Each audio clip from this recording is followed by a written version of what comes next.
are glued together at the same time. The second reason, the workmanship done by machine, only the finish done by hand. But the third reason is the worst reason to me, that the olive wood here is green. What do I mean by green? They cut the bark, they cut the branches, and they start working in the wood right away. They're supposed to wait for 1 to 2 years at least before they carve it. But these people, or those people, they start working with the wood right away. So the olive wood is green here. When the wood is green, one day soon it will crack. I'm sorry if I convinced you not to like it. You still can buy it for the people that you care less for. You can buy it for your mother-in-law, for example. Not too bad. If you care for a real beautiful nativity, get the ones with the cake. Get the ones with the cake. Not an authentic nativity. I will highly recommend. Look at the cave ones. Each cave is different. This cave is 1,200 years old tree. This is a 900 years old tree. This one is 1,800 years old tree. They're all detailed, carved. The wood has been dried from 2 to 3 years before they carve it, and afterwards they carve it and then they sign it. You know what's special about these nativities too? From the same tree, they make the cake and the pizza. It's important to know. Okay? So, I want to show you now my favorite piece in the store. And they do the ship. Yes. And they do the shipment. Yeah. If you see something you like. Yeah. This is, you know what is it? The Last Supper.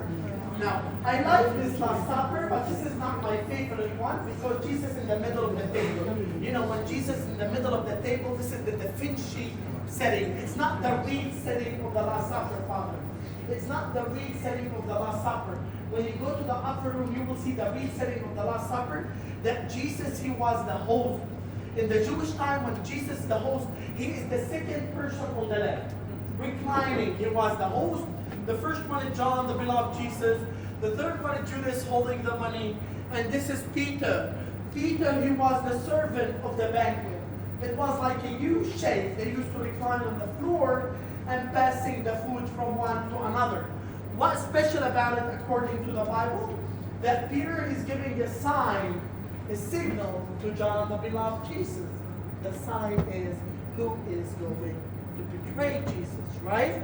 And if you look carefully, that John, the beloved Jesus, he's the one and the only one who was reclining on the elbow on purpose.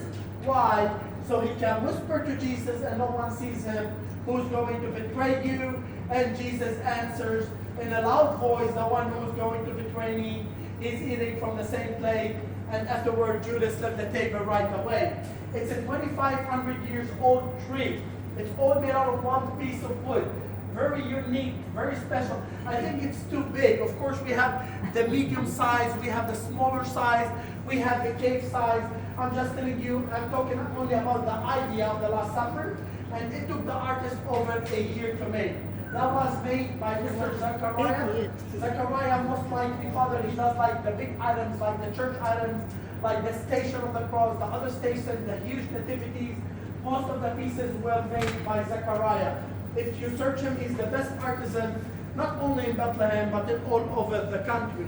I don't want to take more time. The good quality of the olive wood, you will find it on top of the diamond counters, or the gold counters, or when you enter the store. Of course, anything you buy of the olive wood, you don't have to carry. We will be more than happy to ship it for you. Door to door, we'll give you free packing, free insurance, and we charge you only a little bit for shipping. Of course, if you care for mosaic, we do have mosaic. We have sterling silver icon, copy icons. This is not the authentic one. The authentic ones are inside the room, our special items room. And the last thing I want to show you is number one piece item sale. Number one piece item sale at Bethlehem Nativity Stores, with no doubt, is the Jerusalem cross. Why the Jerusalem cross? Because this is the symbol of the Holy Land. This is for ladies only, and you can use it in 4 different ways. For example, from this side, you can use it as black diamond and white diamond Jerusalem cross, either or. Just for your knowledge, that 38% of the diamond in the US comes from Israel, because Israel worldwide best cutting, best clarity, and best quality. From the other side, ladies, you can use it as yellow gold Jerusalem cross. Do you like it? I can't hear you well. What about now? You all look. It looks magic. It's not magic. It's a miracle, okay? One day you can use it as a diamond necklace, which represents the walls of Jerusalem, or a gold necklace, or a diamond cross, or a gold cross. It's only a magnet, okay? We have it in white gold, yellow gold, blue sapphire, emerald, rubies. We have the princess cut ones. It only could be found in the Holy Land. And if you don't want to buy the diamond one, my friend, just the one I gave you, buy a chain and hang it. That will make it. Now, anything you buy of the diamond, please make sure you, as the salesperson for the diamond certification, that would